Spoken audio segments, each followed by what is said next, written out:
What you drinking that looks like a fancy mug? I'm drinking day old coffee. Oh, great. That's kind of gross. Do you not have New Day coffee? I don't know. Yifan left it, so I'm just having her. Oh, it's like sentimental drinking of coffee. Yeah, Yeah, because you miss her. that sure. Yeah, that's right. Not because I'm lazy. Okay.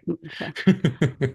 Welcome back to Adulthood Friends. This is the discussion-based podcast where two former childhood acquaintances, now friends, discuss the things that adjective or no, adverb, Josh. Adverb, not I adjective. can give you adjectives like easily. No, no adjectives. I don't want your adjectives. I want your adverbs. Blue. God damn it. Uh, distressingly. Distressingly. Wow. Okay. Distressingly. That's your adverb of the The week. things that distressingly matter. And I'm Aya. I'm Josh. And this is episode 63, where we're going to talk about grief. So, what does grief look like, and how do we deal with it? And how can we support someone who's grieving, whether that's ourselves or someone else? Should we just get into it? Let's get into it.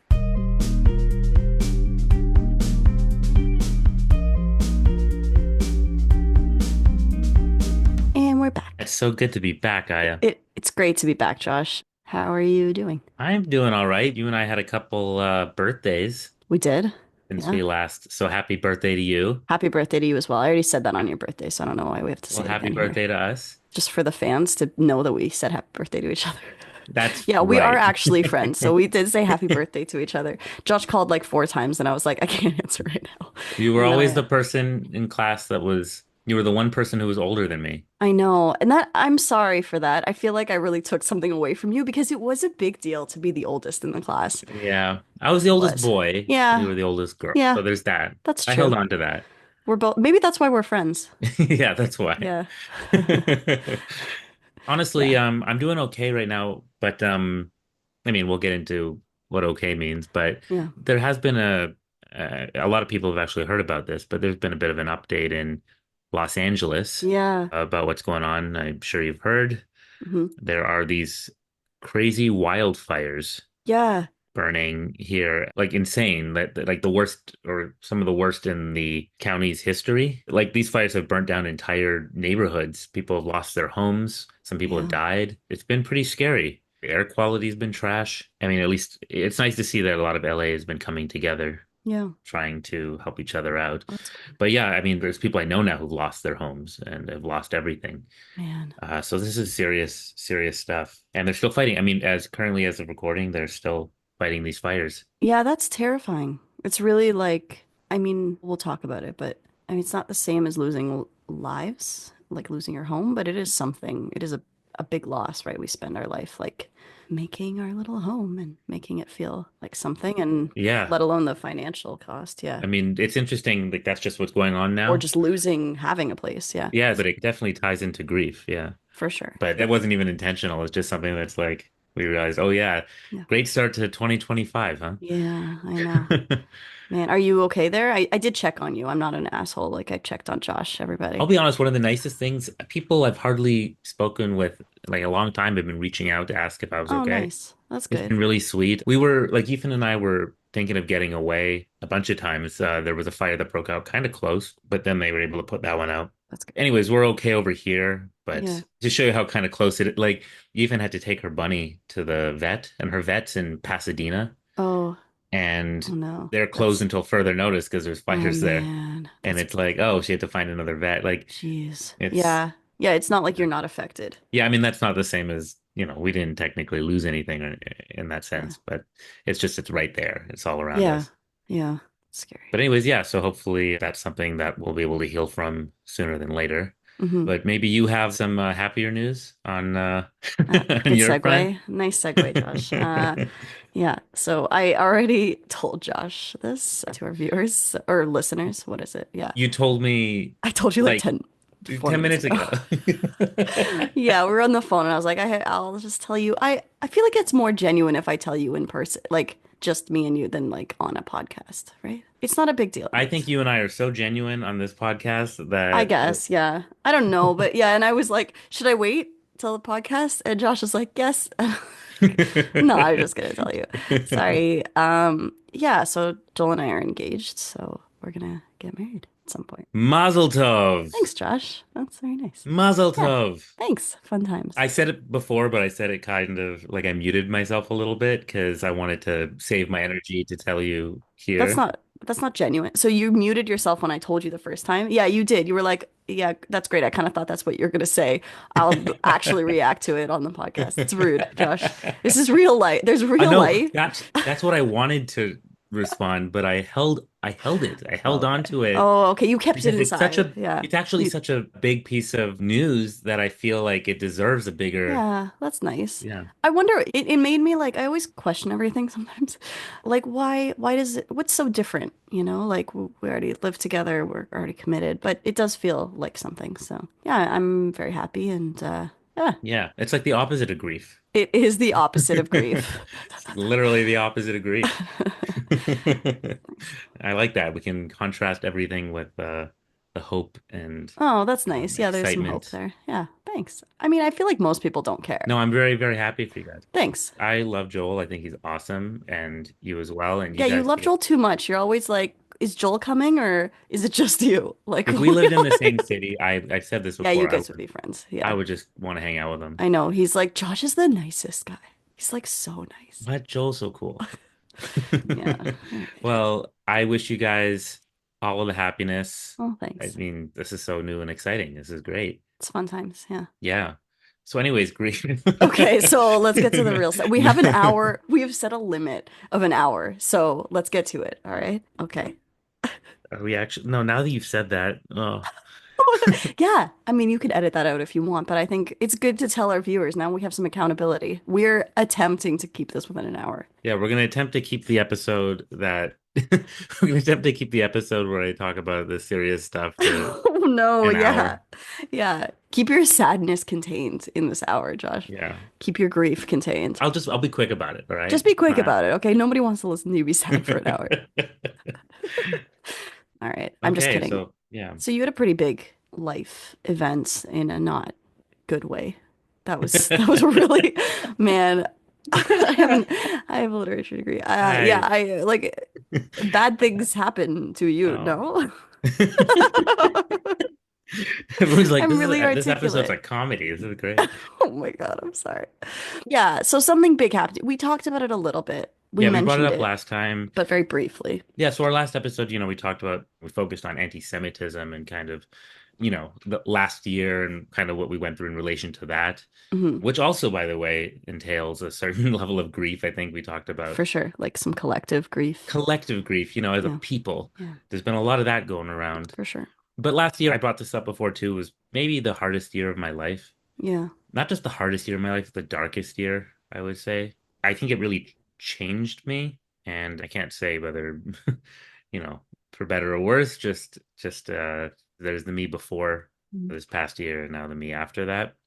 I mean, there was a couple reasons for that. The first one I brought it up before too was that, I had a big flare up of my herniated disc in my Hmm. back, which led to just the worst pain of my life. And it crippled me and left me bedridden, sent me to the hospital. That just like wasn't getting better. Now it's a little bit better, but I don't know if I'll ever be the same Yeah. again. So that's a whole, I've actually been also grieving I don't know, who I was Like your before past too. self. Like, yeah, Yeah. what I could do, what I like. Yeah. I have like a certain type of PTSD about just moving now, Oh man, that's tough. bending down, picking things up. I'm so grateful now when I can move in a normal way. That's how Jeez. much this kind of messed with me. Yeah.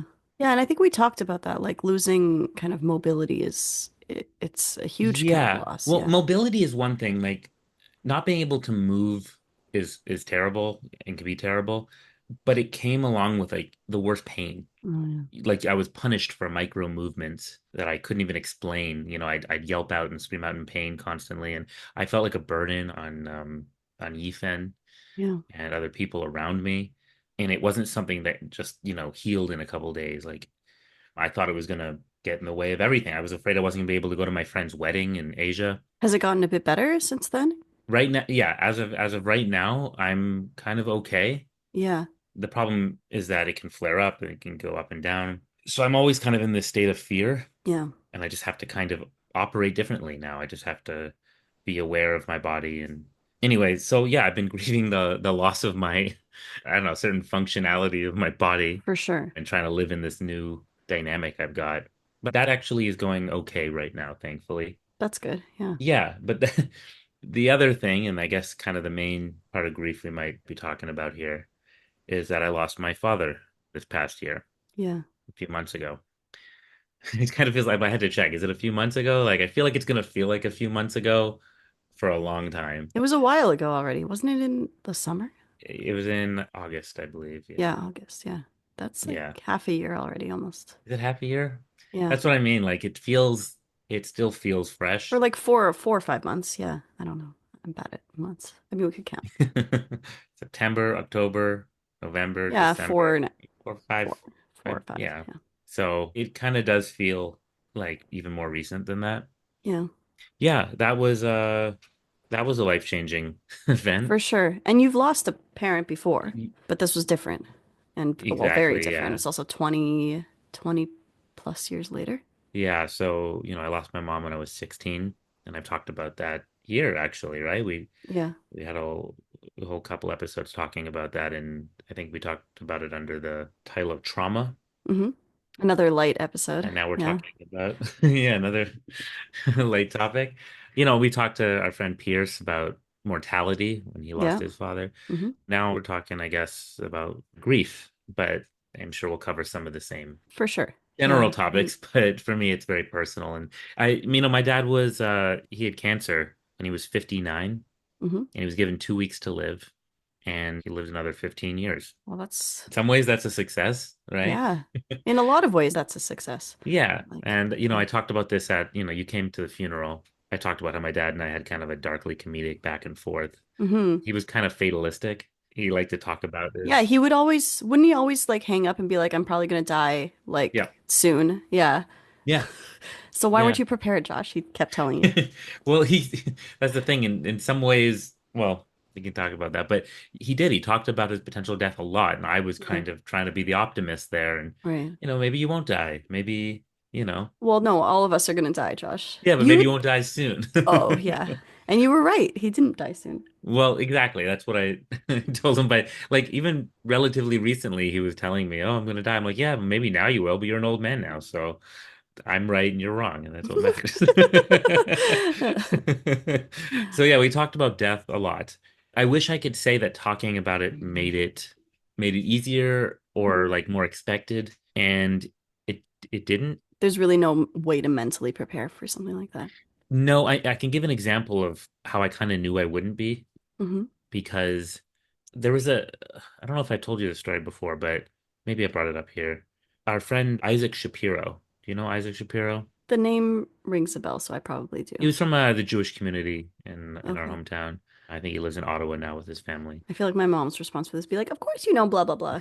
So he's Yeah. his kid Yeah, is a blah Jewish blah. geography. Yeah, so I don't know, but I probably do know. Yeah, so he called me up one day and he knew my dad hmm quite well and they would go to synagogue together. And my dad later on, like he started going to synagogue quite a lot. I don't know that he was very religious, but he found community Well, it's a there. community, right? Yeah. Yeah, he would see Isaac there. And so Isaac calls me up and he goes, "Hey Josh, I have some news and it's not good news. Are you sitting down?" Mm.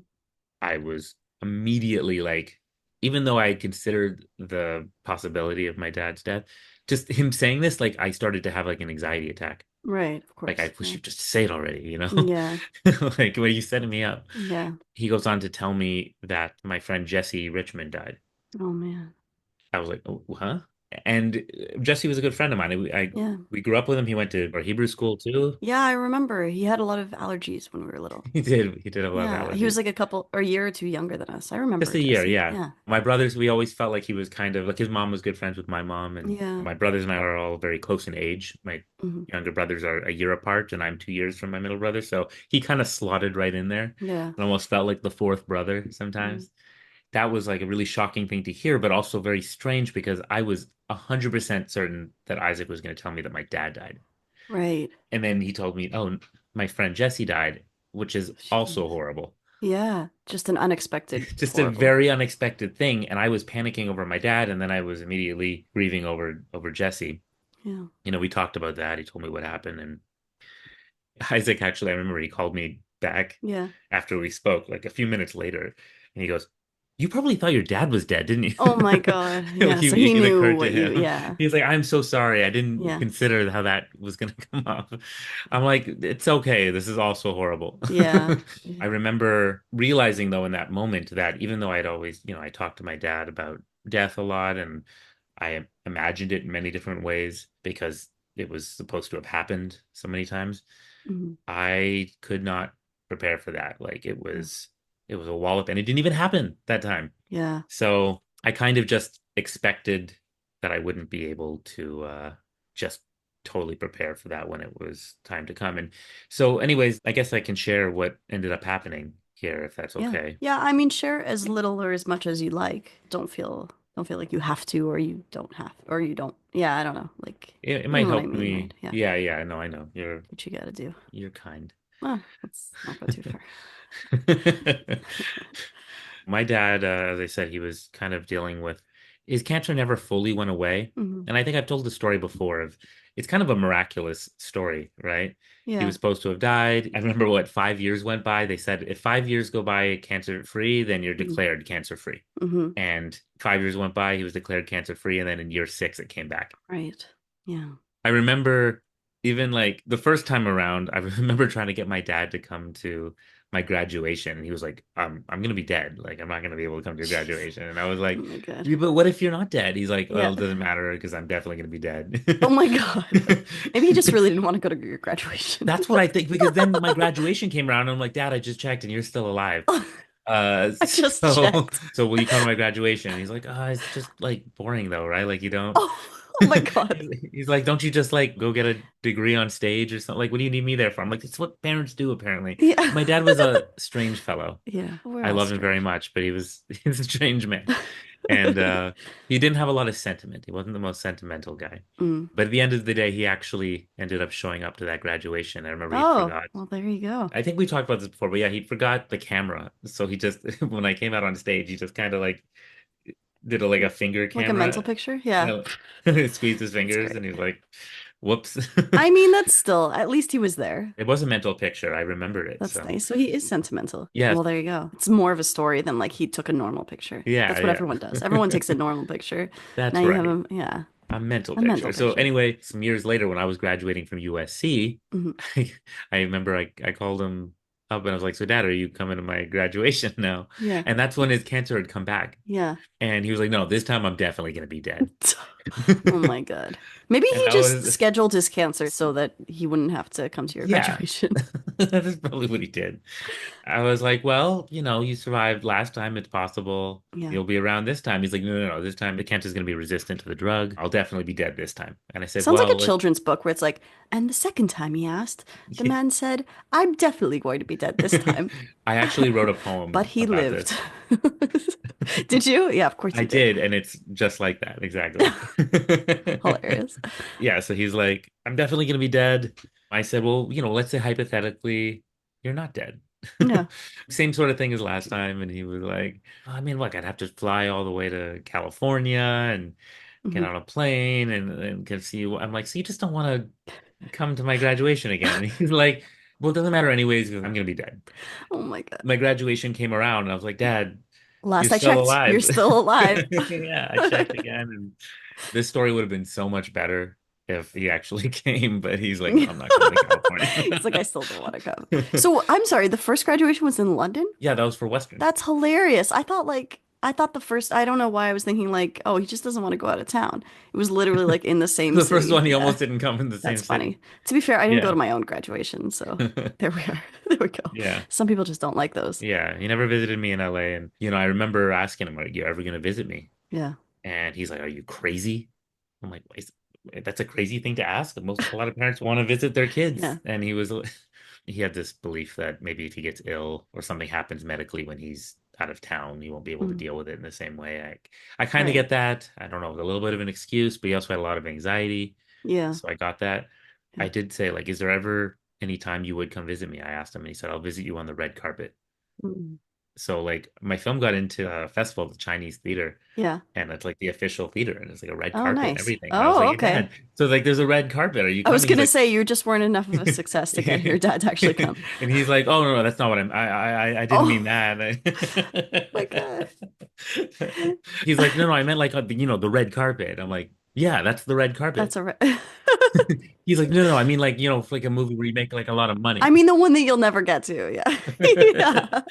Not some rando Chinese car or Yeah, like some random yeah. film Chinese carpet. No, What is that? the Yeah. Chinese theater is a famous theater, and Oh, I just called it the Chinese carpet. I thought it was, I don't know anything about your world of yeah, theater. you're grieving the loss of Grieving the the loss of my people maybe thinking that I'm not like a jerk who would just say like, yeah, the red Chinese carpet. Oh my God, that's the worst thing I've ever said. It's definitely not. I've heard you say terrible things. That's true. No, I'm a bad person too, because everyone's going to listen to this and hear that I didn't delete. That's true. Yes, Josh is the bad person here for not Yeah. deleting my stupidity.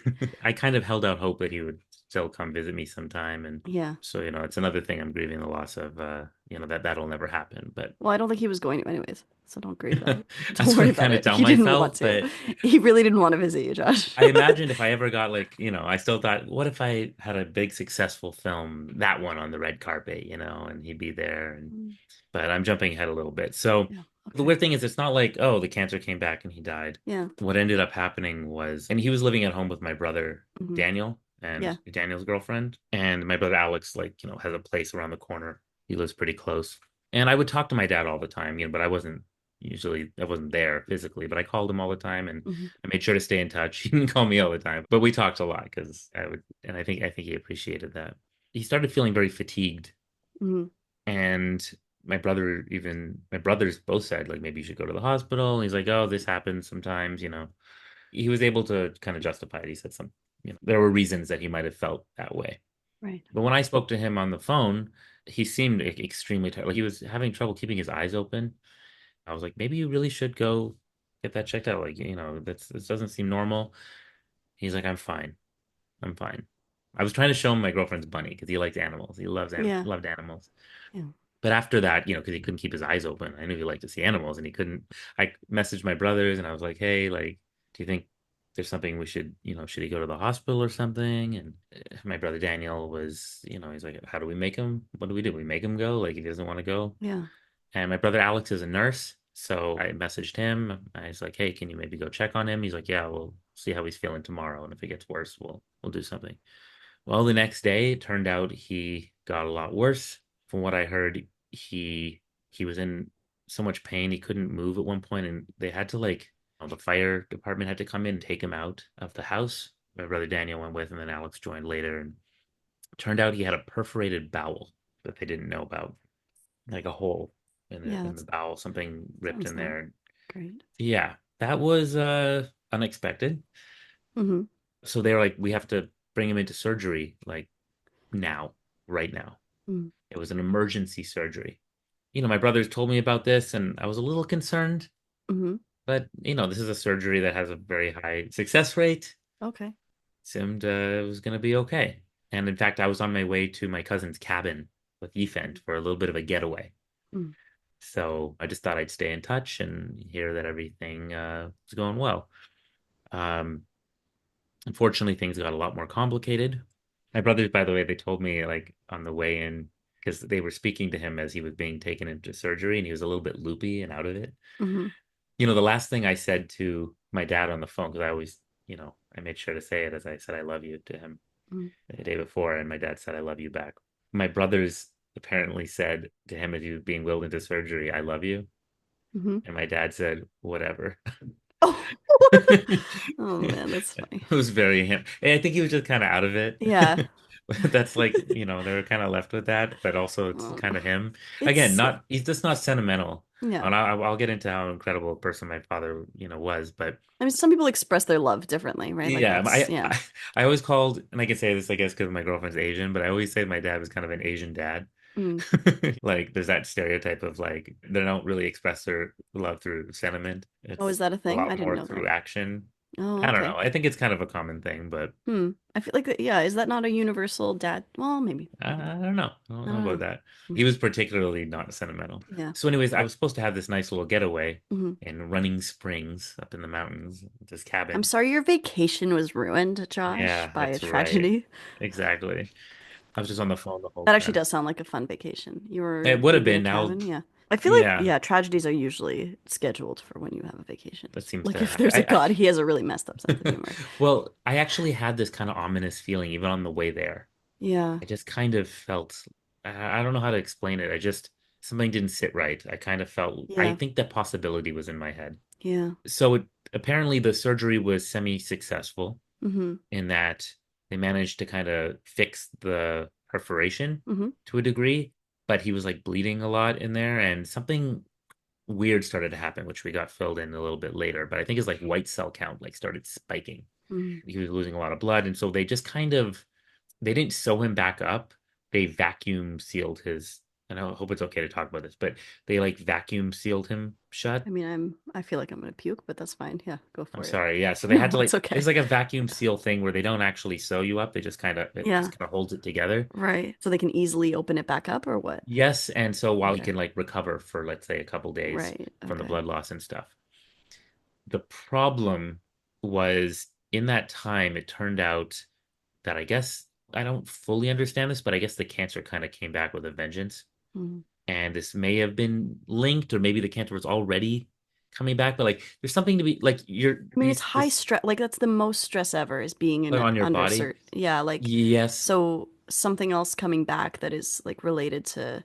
I mean, I don't know, but like it could it could have flared right back up with all the like bodily stress that goes down with. I don't know. Yeah. Sorry. What were you gonna say? Yeah. So we apparently had something called blastic dendritic cell neoplasm. This was my dad's Oh, blastic tendritis. Oh, yeah. Yeah. blastic dendritic cell neoplasm. This is the blood disease that he had, right? Like a type of leukemia.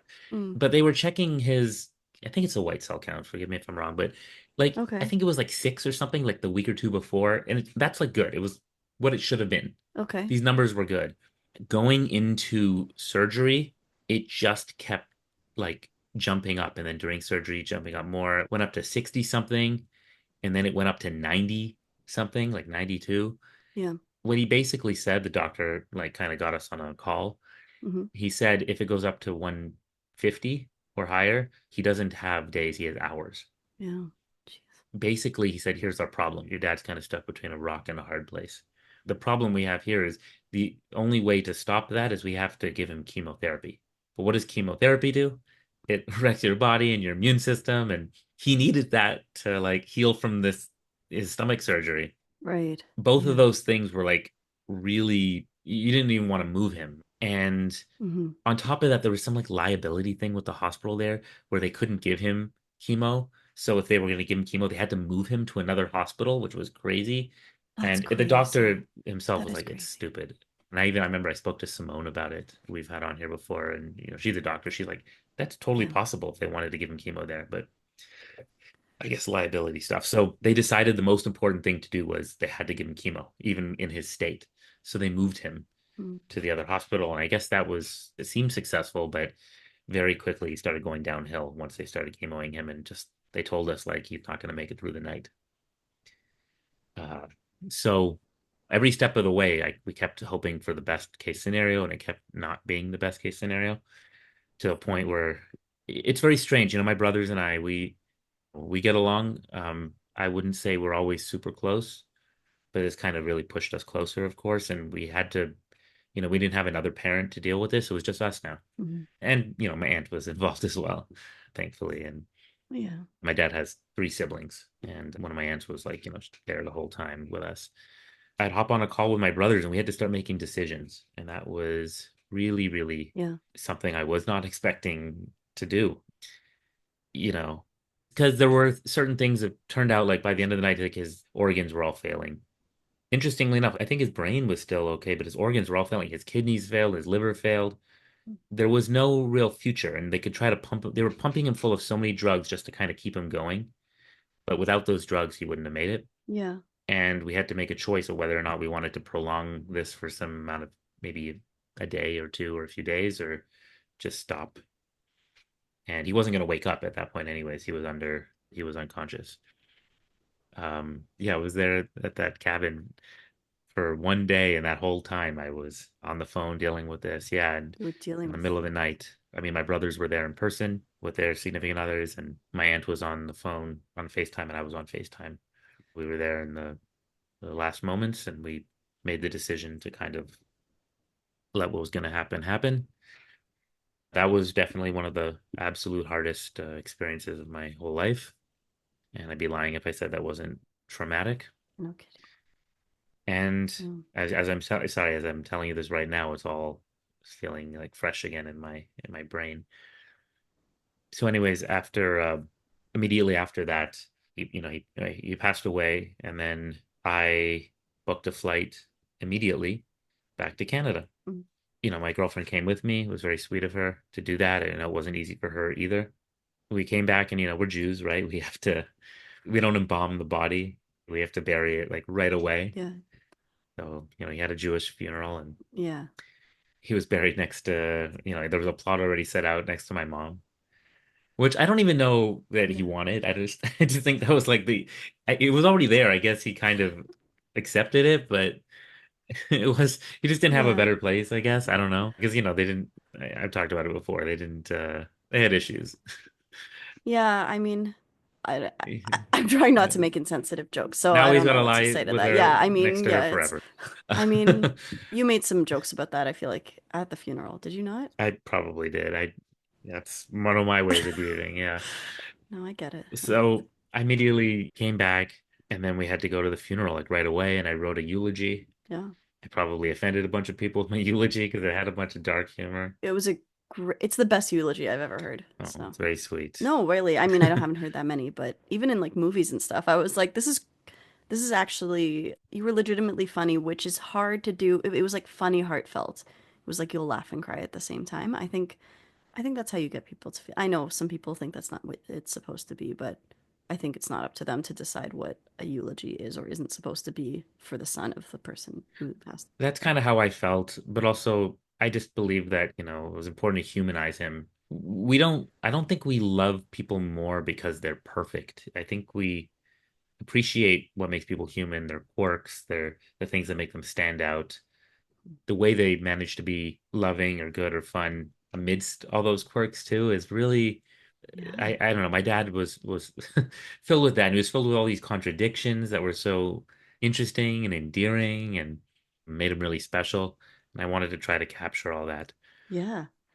That's a you said I don't think we love people more for being perfect, and I think that's just such a great sentiment for life. Because we all try to be perfect so people will love us, but it's not that's not the way it is. Yeah. I was thinking about that recently, even in terms of, and this is a slight digression, but as a writer, as a screenwriter, I'm currently working on a story based on a true story of this woman. In our first draft, Yeah. I think I made the character like too perfect. Mm. And I realized when we gave her more flaws, Yeah. when she made She's more more wrong likable. choices and stuff, Yeah. she became much more likable and we Mm. rooted for her more because it's more human. We can relate more. Right. Yeah. Anyway, so I don't know that the rabbi loved all aspects of my speech. Oh, he clearly did not. I I think he don't think he did. appreciated some elements, but I think he You know what, expected it's it to, it probably, wasn't but I don't know. I'm proud of you. I think that was great. I think good for you for doing what worked for you. And I think I'm sure that on some level the rabbi understood. He's a He's a sweet he's a man. good dude. He's I think maybe it just yeah. surprised him a little bit, some of the things. I think it surprised all of us, Josh. You started it with my girlfriend's never been to a funeral before, and I'm hoping this one will be a banger or something I like was like, that. no, I really Yeah. wanted to show her a So good time, so yeah, that's what yeah. it'd be a real Yeah, banger. that was the start of your eulogy. So I mean, I think we were all like, "Oh." Yeah, she was like, "Why did you call me?" Everyone looked at me. She's like, "Why did you call me out Yeah. like that?" I'm like, "I'm sorry."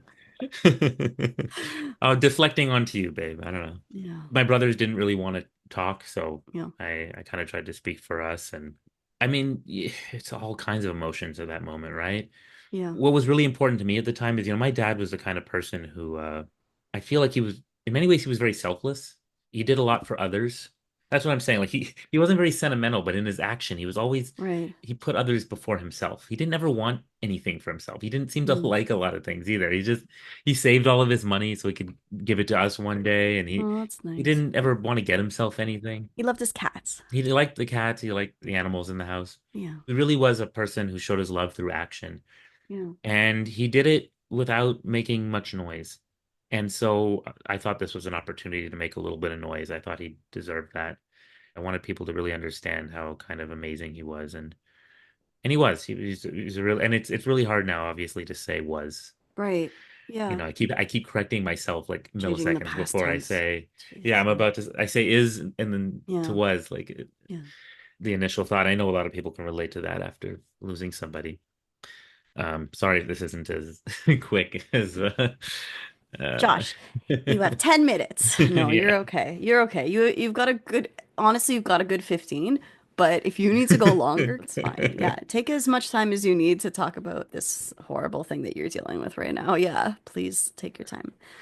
Anyway, Anyway, well, what's crazy is that I was back for a week. We had the funeral. it was nice to see you, as fucked up as that all was. I know it was really nice to see you, and we sat Shiva, right? Yeah, We caught up. I ripped my clothes. You have to do all that kind of stuff. yeah, That's part of our grieving process as Jews. And then, like a week, like after that week, I immediately went to Asia right, because Ethan and I had a trip planned to go to Japan and China, something I wasn't even sure I could go to because of my whole back problem. right. But I was like kind of okay Yeah. in that sense. Small note, my dad also had like a herniated disc Oh, in his back, and he and I had been commiserating over this. oh, He was struggling to walk a certain way, and he and yeah. I both I make the same grunty sounds he did now. And I'm like, oh my God, I sound like my dad. Well, in a way, he lives on in you, Yeah, in your herniated disc. I really wish that wasn't the way, but yeah, so I went right to Japan and China, and I was like best man at my friend Leopold's wedding, Yeah, yeah, it's exciting. which was a beautiful thing. Yeah, But the whole time, I think we said last time, right? It was very colored by grief right, the whole time. And I guess this is a good time to kind of get into how the grief has kind of come out, right? right. I'm not somebody who really has an issue talking about stuff like this. I know some Hmm. people they can't talk about it, Clearly, you're obviously. always talking about everything, Exactly. I Josh. can talk about stuff. I think a lot of people understand, a lot of people who've lost loved ones, who've lost parents. It's not like a linear thing where it's the worst right as it happens and then it gets Right. better day by day. Yeah. In fact, within the first few days, you could be in a sort of shock. You could be more overwhelmed by the experience of seeing all these people and who Right. are there and are Kind of supportive and distracted not. in a way. It's, Yeah. yeah, it distracts you. And then, like, 3 weeks later, it could hit you hard for the first time, or it could hit you every month really badly. Yeah. Or during like a milestone. Like, I mean, you were talking about, you were grieving like the loss of a potential future with if you are on the red carpet that he would have considered a red carpet. Yeah, that's a Or like big, when someone has a kid and they think of their yes. parents who aren't there. Like that, I think that's Yeah. a lot of what people end up grieving over the long term. Yeah. Mm. I started to realize, if I get, married or have kids, like I'm not going to have any parents there Yeah. for that. And, that's really hard to cope with. If I have a big success in, my industry or something, and I want a parent to be proud of me. There's no parent there to be, Yeah. proud of me. I'm proud of you, Josh. Thank you. I'm not your parent though. I am 3 days older than you, You're so 3 days old. You are my elder. I am your elder. I realize that I don't know if you feel this way. We often, I feel like for a good chunk of our lives, like we're still trying to like impress our parents. Yeah. We want them to be proud of us. A lot of what we do, we kind of can't wait to share that with our parents or for them to see it or be a part of that and kind of prove to them like, look what I've been able to accomplish and you raised me right. And Yeah, that's something I'm still grieving the loss of, and I think I always will. for sure. Another thing I wanted to mention, I think I kind of touched on this in the eulogy, was how much it hurt to lose him. What I was kind of, and this might sound kind of weird, but we've talked about this before. It was very different than when I lost my mother. Yeah. That obviously that hurt too. That was traumatizing, but I had a very complicated relationship with my mother, and she was, my brothers too. She could be kind of abusive. It was not a simple kind of there were more complex emotions, I would say, at that time Mm. of like this is terrible, but also why is my life getting better in some ways? Right. Yeah. This time around, for all my dad's quirks and contradictions and lack of sentiment or sentimentality, it hurt so much. And then Mm. it just made me realize it should, it really should hurt because that means that you really love that person and that person was the person they should have been to you. Right. If you imagine Yeah. is the purest kind of distillation of that feeling, right? Like Yeah. it kind of hurts as much as you As you loved them. Yeah. love that person, like Hmm. exactly as much. I like the inverse. Yeah, It's yeah, the pain of the, yeah, versus the love. exactly. I don't know Yeah. if I said this right, but Oh, you did. You did. Yeah. so sometimes, when I talk to my friends who've lost parents and they're dealing with it and it's the worst thing ever, Yeah. the first thing I think sometimes is you're so lucky to have somebody that made you feel that way when they died, Hmm. when they're gone. And I feel lucky in a way to have had someone like my dad who made me feel this way when he passed away. Yeah. Because that mean I guess I had a pretty good dad. Yeah. The You, grief is still ongoing. It's still coming yeah. out in different ways and weird ways. And how are you? I know I make a lot of jokes, but Yeah. And I make a lot of jokes with you too. I hope that's okay, but I just know it's that that's how okay. you It's deal more with than it. Yeah. okay.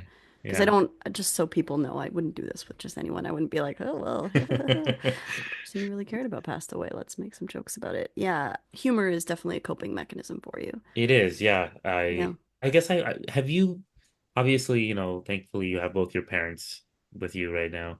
Have you I don't know if I've asked you this before. Maybe we talked about it when Pierce was on, but is there something that you can relate in some way, like having lost someone in your life? I mean, thankfully, my immediate family has not. I mean, I've had aunts, well, an aunt and an uncle on my dad's side. Like I've had, but it wasn't someone I was in consistent contact with. I mean, things happen, and sometimes it's hard to like really. There have been like diagnoses of things that make you kind of anticipate something happening Right. potentially in the near future, hopefully not. But yeah, I don't really have, to be honest, I'd rather just talk about you.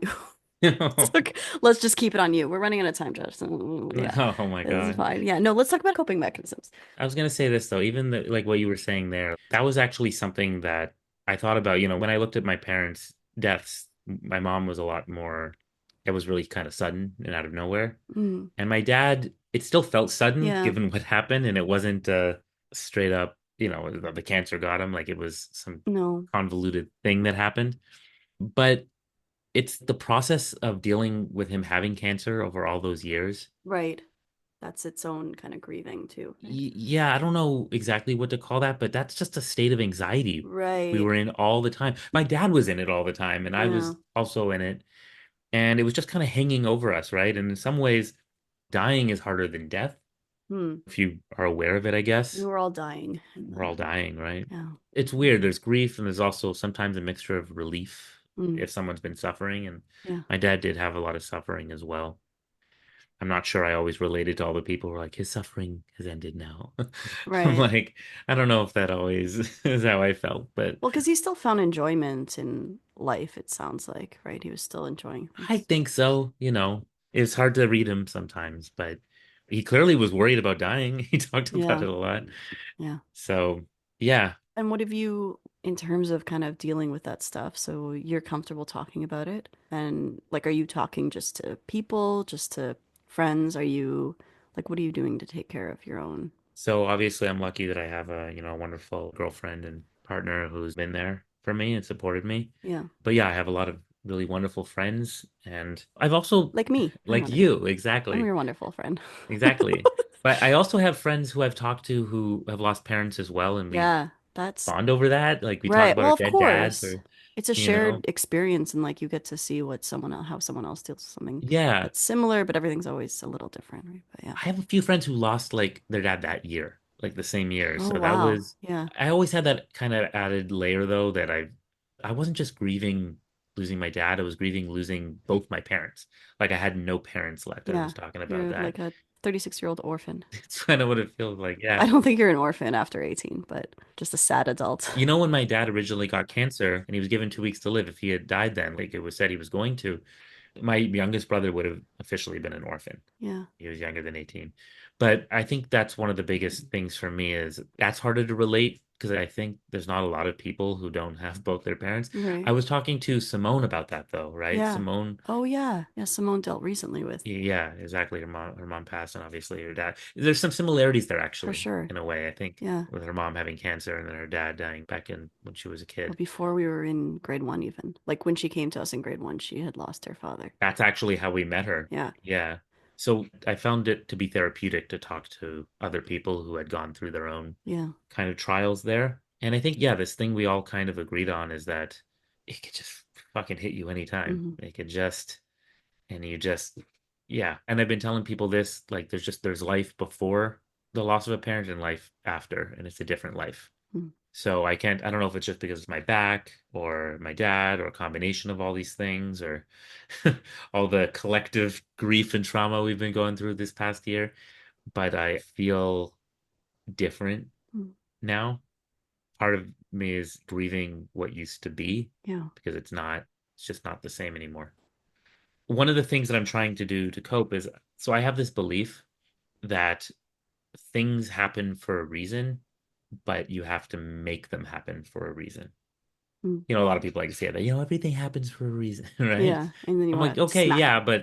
but well, there's just a big asterisk there. I think, Yeah. sure, but it's up to you to make it happen for a reason. I think I've talked about it before on the podcast. I had a whole story about how once I was supposed to go to China with an ex-girlfriend and I lost my passport. Oh It yeah. almost like ruined my relationship at the time. We Mm. didn't end up going then. We had to go later. And I ended up deciding to do all this writing that I otherwise wouldn't have done. Oh yeah. Right. Yeah. Yeah. I do remember you talking about that. And then I did end up going to China a little later. And while I was there, I submitted part of what I'd written Hmm. to this thing at USC and I got in. Yeah. I got selected and it Amazing. was the James Franco thing. Right. Yeah. So you made something out of that. Yeah, and it led to a whole bunch of stuff. But basically it was like, oh, this all happened for a reason, but I had to make it happen for a reason. I had to go decide to turn it into something. Hmm. So in a similar vein, I'm like, you know what? My dad's gone. That's done, right? I'm not a very religious person. I'm not a very spiritual person. I don't know if I can connect with him beyond in some other realm. I'm not really, my brain doesn't really think like that. Hmm. But what I do believe is that I can try to make something good come of it because it's something that I'm choosing to do. So for example, I'm choosing to be closer with my brothers to build a stronger Nice. relationship with them. That's good. I feel like I mean, when I was there and like the three of you were there talking, like it makes sense that you would be closer with them, right? Like you guys seem. I think so too, but the truth is after a parent passes away, there's a lot of siblings out there who stuff happens. Like Yeah, for sure. For sure. That's very common. Yeah. some never talk to each other again. Like Yeah. money stuff gets in the way. All kinds of things can happen, Yeah. and we try to make commitments to each other to be a family. We have to choose to be a family. For sure. That's a good way of looking at it. Yeah, Yeah. you're choosing to be part of that Yeah. I'm family. also choosing to express myself with my art. I'm choosing to write poems. I'm choosing to write stories. And that's part of the reason I love doing what I do. And I'm choosing to better my relationships, not just with my family, but with my friends. Yeah. Try to go deeper with them. There's also found family. Mm-hmm. I tell my aunt, I'm like, you're basically the closest thing I have to a mom now. So Oh, that's you nice. start looking for that in other places. Yeah. But that's kind of one of the ways that I'm dealing with my grief, I think. Yeah. Good. I think you're doing great. Good job, Josh. It's hard. I don't know. I think you do a good job of figuring out what your issues are and dealing with them. I don't know, except for maybe the herniated disc. Have you tried yoga? Has anyone recommended Oh that to my you yet? God, You live in yeah. LA, so I assume everybody has been like, Yeah, everyone's like, if you "Have you try. tried yoga?" The worst thing is people giving you advice that's absolutely terrible. Have you gone to a chiropractor? It's like, I don't want to die. If you understand how nerve Mm. damage works or nerve pain, Mm. you can't just like crack your back Snap it back better. in. Yeah. Yeah, Yeah. not how that works. I do love yoga. I think it really helps a lot of things, but I wouldn't recommend it as It a could help apparently. person who assumes that other people have already recommended it to you. There's a lot of things like I did physiotherapy, Yeah, physical that's great. therapy. Yeah, that's ideal. Yeah, I need to just be more consistent and Yeah. I don't know. What are your thoughts on? I've been talking, obviously, this has been a big Well, focus. we knew that it would be. Like, that's obviously why we did the episode, right? It's therapy, I guess, It's right? therapy. I think that what you've shared is helpful for people who are going through things. Like hearing someone else's story, knowing like seeing how it's different or how it's the same or kind of feeling that connection to other, like what is probably a, well, it's a near, if not universal. It's a universal experience, right? Losing a loved one, I shouldn't say it's near Yeah. universal. Everyone loses someone at some point, so better to talk about it. It's also better if, I mean, if we're honest, it's better you lose a parent than a parent loses a child, right? Like Mm, someone has to go first, right? right. It's Yeah. the circle of life there. Yeah. It's a matter of, I think it's a matter of when that sometimes makes it harder. You think you have more time with somebody Yeah. and you're grieving what could have been. Yeah, you're grieving the potential future that is like no longer a potential. Yeah, like all the things I wish I Yeah. said or all the things I I mean, you had like 10 years. Well, why didn't you say those things already, Josh? Come on, man. How uh many years of him telling you he's about to die did you need to say the things that you needed to say? I did actually, you know what? I'm happy that You probably said everything. I said a lot of things. Look, my dad and I also argued a You lot. probably would have been like, whatever. You probably would have been like, Well, whatever, dude. well, I purposely argued with my dad about all kinds of things we disagreed with because it got him talking and it Mm-hmm. got us talking. And Well, good for I you. did believe as long as we were talking, we were getting closer. Yeah. And I did see changes in him, and I saw even in as he was getting older, he died at 73 years old. Yeah, that's, I'm like, Dad, you're an old man now. Like yeah. you made it Yeah. from middle age to old man. Like I Yeah. think that's kind of a success in a way. For sure. Yeah. I just realized I was holding this the whole time. What is it? Oh, he's a little bobblehead. Is it a bobblehead? The dog? It's a little dog. This is actually a specific dog. This is Hachi. Oh, You know the story of Hachi? I don't. Are you gonna tell it to me now? Because you've already passed the time. I didn't want to tell you, but if you're gonna tell me a story about a dog, that's fine. Yeah, let's hear the Hachi story. Well, it relates to my dad. Okay, yeah.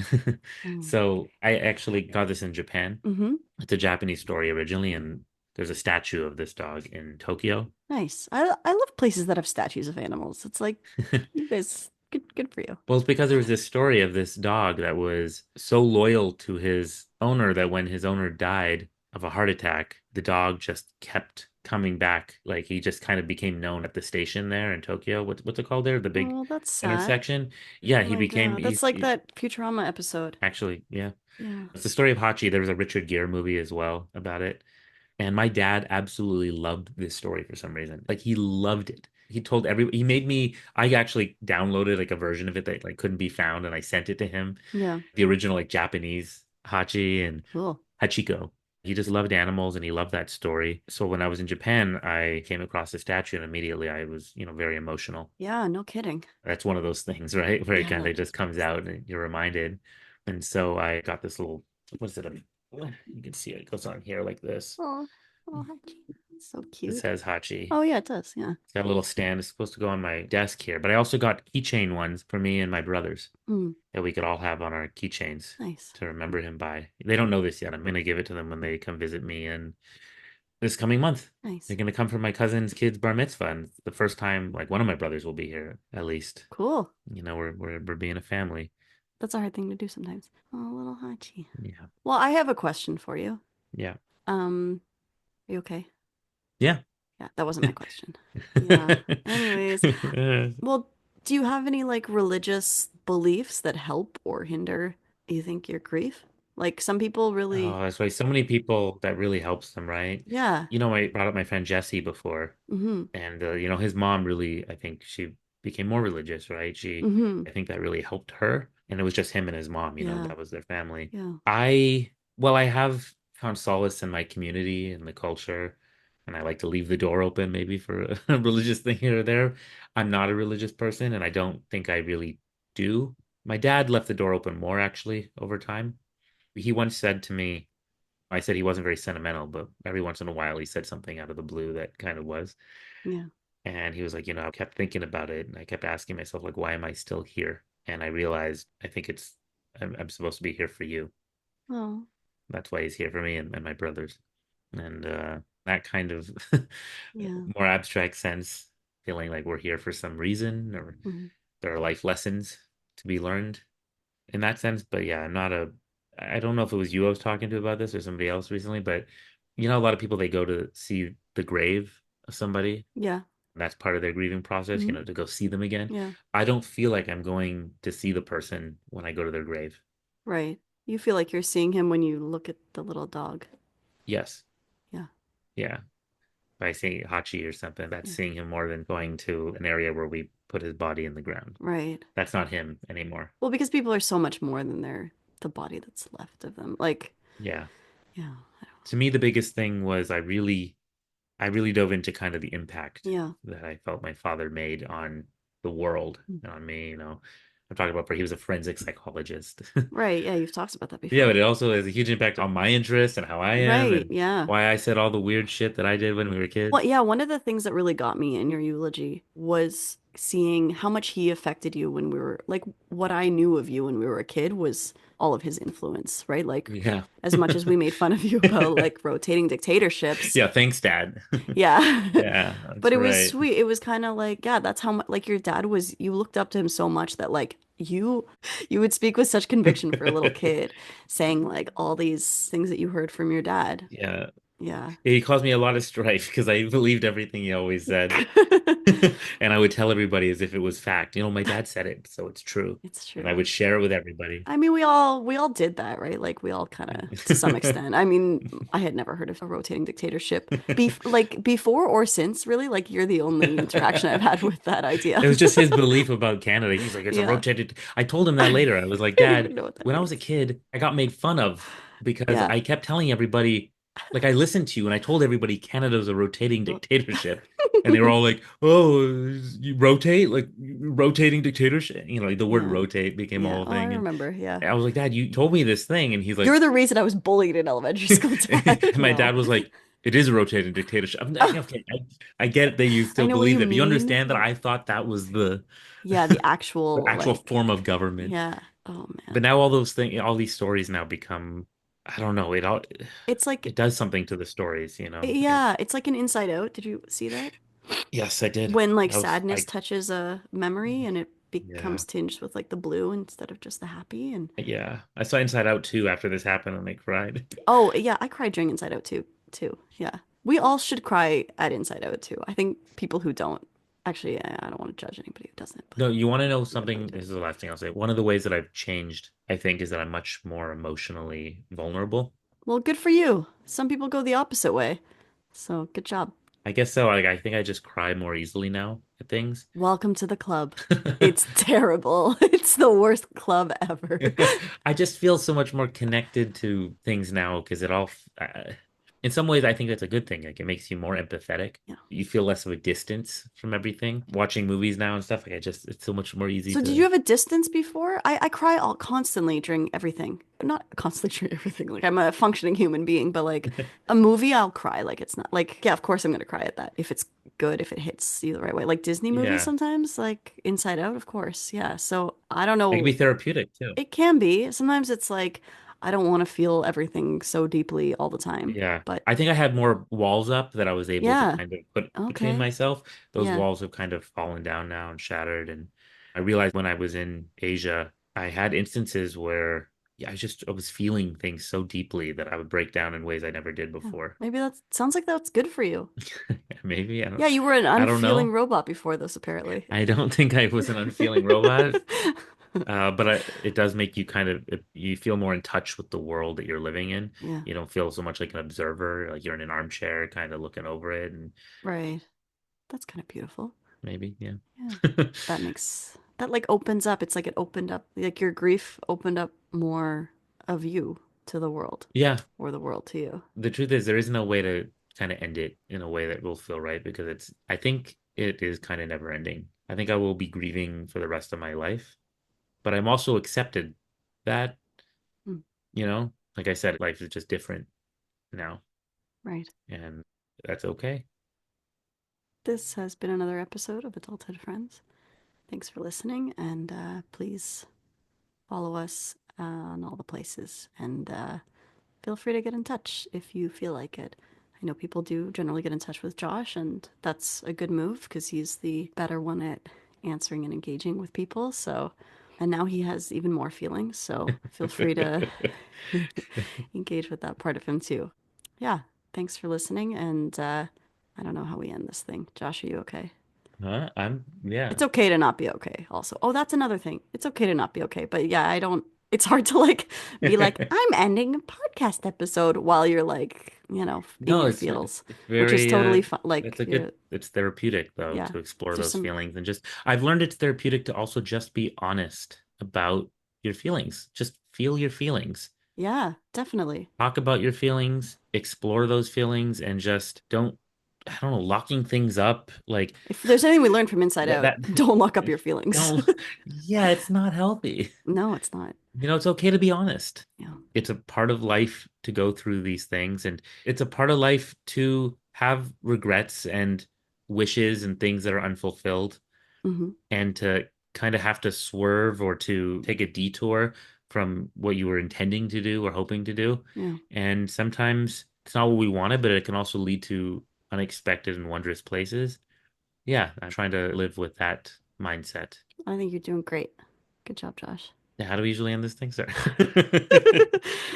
I think we just kind of.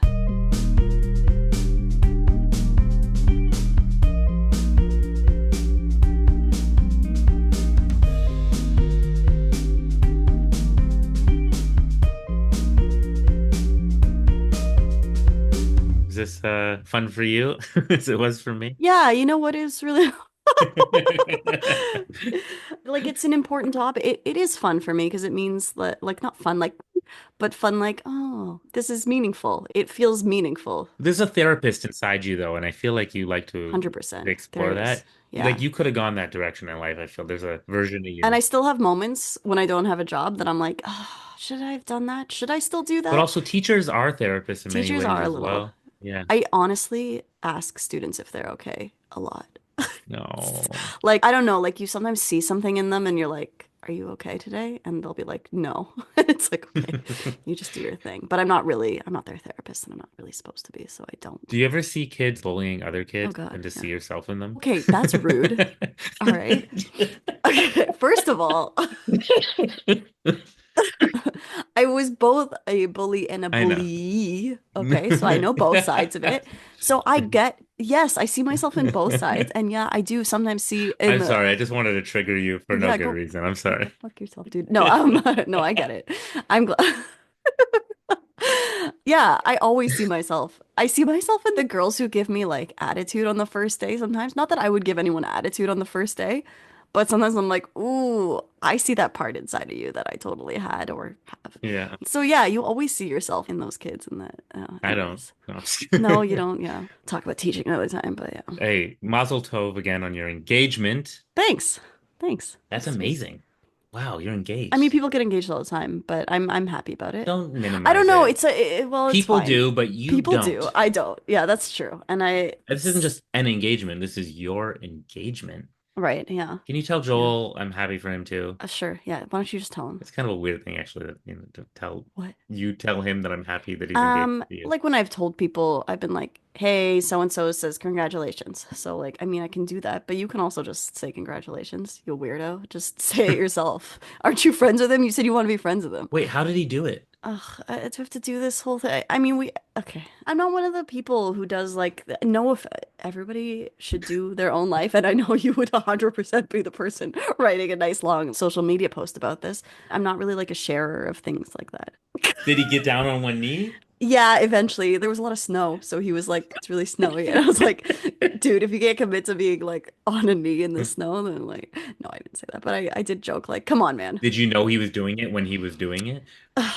you're making me give you." Okay, I thought this was gonna be over, anyways. So yeah, we went for dinner. This is actually helping my grieving process. Is it? Oh, Yeah, shut you up. like how I did All that? right. You're All right, really fair. helping me right Yeah, now. good Yeah, job, I'm. Josh. All right, well, okay, we went for dinner. It was our 4-year anniversary, and then we were Oh, supposedly gonna go for ice cream, and he went to park. You know where the Williams used to be in like next to Victoria Park? yes. Yeah, so that was where we had our first date and like Oh, we'd gone on a walk in like Victoria Park. So we kind of had like that was our first couple dates actually. So he drove to park there and as he was parking there, oh, actually it's a Libro now, which is a bummer. But so we were driving there and all the lights were all pretty and I was like, "Oh, it's so pretty. Hey, this is where we had our first date." And he was like, "Yeah." And then we parked and he was like, "So, I'm actually not just parking here to go get ice cream." And I was like, "Oh." And then I like kind of clicked. And then he was like, "Actually, let's get outside." So we went outside and It was nice because it's like right next to the park. It was next to like something. I am sentimental, so it Oh, mattered to me that it was where we had where we first met and all that stuff. So, and we're gonna go pick out like, so he proposed with like a ring, but oh. it's not like it was like a placement. I don't know what they call that, but I like to pick my own things. I also don't want a normal thing. I'm not normal.